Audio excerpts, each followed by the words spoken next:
उत्तराखंड के पूर्व मुख्यमंत्री और कांग्रेस के वरिष्ठ नेता हरीश रावत पहुंचे बुलंदशहर। कांग्रेस की जिला इकाई ने हरीश रावत जोरदार स्वागत। कॉमन सिविल कोड पर बोले हरीश रावत। बुलंदशहर पहुंचने पर उन्होंने बड़ा बयान दिया। विपक्षी एकता की घोषणा से भाजपा हड़बड़ाई हुई है। साथ ही उन्होंने कहा कि 2024 के चुनाव में बहुमत में आने के बाद पहली बैठक में पीएम पद का उम्मीदवार होगा तय। अमेरिका को भी चाहिए राहुल गांधी की मोहब्बत की दुकान। वहीं उन्होंने देश में बढ़ती नफरत की राजनीति को लेकर कहा कि राहुल गांधी ने घृणा और नफरत की ताकतों के सामने मोहब्बत की दुकान खड़ी की है। धर्मांतरण को सरकार नहीं रोक पा रही है तो यह सरकार की विफलता है। इनके पूर्व सहयोगी शिरोमणि अकाली दल से लेकर के सिख लोग भी इसके विरोध में कह चुके हैं। वो कह रहे हैं नहीं, ये हमारे धर्म में हस्तक्षेप है। अभी और दूसरे धर्मों की क्या प्रतिक्रिया आती है।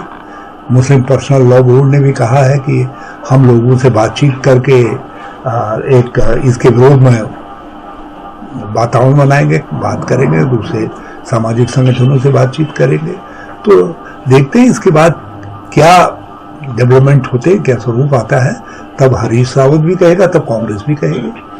जिस तरह से महाराष्ट्र में शिवसेना जब कुछ है ही नहीं, एक प्रधानमंत्री का समूफा है। और मेरा अपना मानना है कि विपक्ष की एकता की संभावनाओं से जो वातावरण बन रहा था पूरे देश के अंदर, एक बड़ी चर्चा प्रारंभ हो गई थी। और इससे जो खलबली थी उनकी पार्टी के अंदर, भाजपा के अंदर, उनके सहयोगी संगठनों के अंदर, उनको आश्वस्त करने के लिए नहीं, अभी हमारे पास कोई मसाला है, रुको, हम फिर कुछ ऐसा कर लेंगे जिससे हम सत्ता में आ जाएं। ये करने के लिए इन्होंने बात कही है। और मगर इसका क्या किन चीजों का असर पड़ेगा उसका कोई अध्ययन नहीं किया। जबकि अभी कई बुद्धिजीवियों ने शंका प्रकट की है कि इसका आरक्षण और आरक्षण से जुड़े हुए मुद्दों पर भी इसका कोई प्रभाव पड़ेगा। उससे हम बहुत चिंतित हैं। नॉर्थ ईस्ट के राज्यों को आर्टिकल 371, C71 बी, सी आदि के जरिए कई संरक्षण प्राप्त हैं, तो उन पर इसका क्या प्रभाव पड़ेगा। और मणिपुर में हम देख चुके हैं कि एक छोटी सी चूक ने मणिपुर के हालात खराब कर दिए हैं। तो फिर से कहीं ऐसा न हो कि कोई नई ऐसी स्थितियां पैदा हों जो देश के लिए नुकसानदायक हों। तो ये सब चीजें हैं जिन पर ध्यान रखना होगा। और हम सत्ता को सावधान करना चाहते हैं केवल मुद्दा विहीन होने के लिए। और देश के बुनियादी मुद्दों से, बुनियादी मुद्दा है महंगाई कैसे नियंत्रित की जाए, कहाँ आसमान पर पहुंच गई महंगाई, कैसे भ्रष्टाचार को नियंत्रित किया जाए, कैसे बेरोजगारी, जो आज दुनिया में सबसे ज्यादा बेरोजगारी का वृद्धि प्रतिशत भारत में है, वो कैसे रोजगार की संभावनाएं बढ़ाई जाए।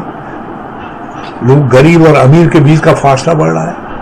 अमीरी तो बढ़ रही है और रॉकेट की तरीके से 609 नंबर का अमीर दुनिया का दूसरे नंबर का हो जा रहा है। और सब आम आदमी, जितना आम आदमी देश का है उसकी आमदनी घटी है, उसकी जेब में सेंध पड़ी है। ये बात है। महिला उत्पीड़न के मामले में इस समय हिंदुस्तान की तुलना अफ्रीका के कुछ देशों के साथ आने लग गई है। माल न्यूट्रिशन में, कुपोषण में हम नेपाल और दूसरे देशों से भी पीछे हैं। तो ये सब बुनियादी सवाल है। चीन हमारी सीमा के अंदर घुसा हुआ है, आतंकवाद रोक नहीं रहा है। तो इन सारे बुनियादी सवालों से हटाने के लिए ये सारा समूहा बनाया गया है। और विपक्ष की एकता से घबराए हुए प्रधानमंत्री जी ने ये समूहा फेंका है। महाराष्ट्र में जिस तरह से एनसीपी को तोड़ा गया, शिवसेना को तोड़ा गया, और अब बिहार में भी वही नौबत आने की चर्चाएं हैं, तो क्या आप ये मानते हैं कि विपक्ष को डराने की साजिश है? हाँ, ये हर साजिश करेंगे, मगर इसका असर जनता की भावना में, बल्कि महाराष्ट्र की घटना के बाद परिवर्तन की ताकतें और ज्यादा संगठित हुई अब। और मुझे पूरा विश्वास है कि महाराष्ट्र की जनता अब शरद पवार के पीछे आकर के खड़ी होगी। वो कह रहे हैं हमारा इतना।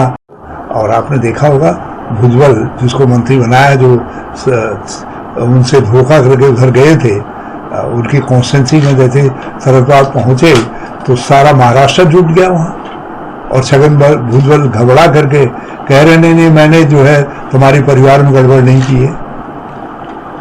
तमाम मुस्लिम संगठन भी ऐसे हैं जो यूसीसी के फेवर में भी हैं, उनके लिए क्या कहें?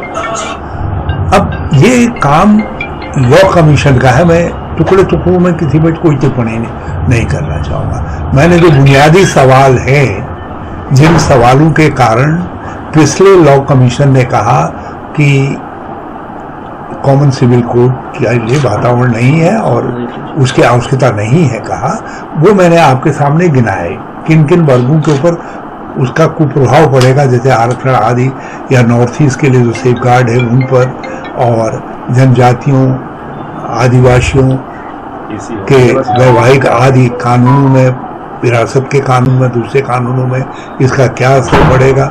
और विभिन्न धर्मों के भी मैंने कहा, सिख भाइयों ने ऑलरेडी इस पर अपनी पूरा विरोध प्रकट कर दिया है, और इधर मुस्लिम पर्सनल लॉ का भी मैं सुनना हूँ कि उन्होंने भी कहा है कि हम विभिन्न सामाजिक संगठनों से बातचीत करेंगे, हम इसके पक्ष में नहीं है। तो ये सब बातें उठ रही हैं, तो इसके बाद ही जो है कोई बात कही जाएगी, जब कोई ड्राफ्ट आएगा। हम केवल हम एक सगुफे पर कोई टिप्पणी नहीं कर रहे हैं। सगुफे तो क्यों जाहिर किया गया वो मैंने आपके सामने बता दिया कि बुनियादी सवालों से ध्यान हटाने के लिए, और एक घबराए हुए प्रधानमंत्री द्वारा, जो विपक्ष की एकता से घबराए हुए थे, उनके द्वारा देश का ध्यान भटकाने के लिए और चर्चा को बदलने के लिए शायद ये बात तो नहीं कही गई, ये हमारा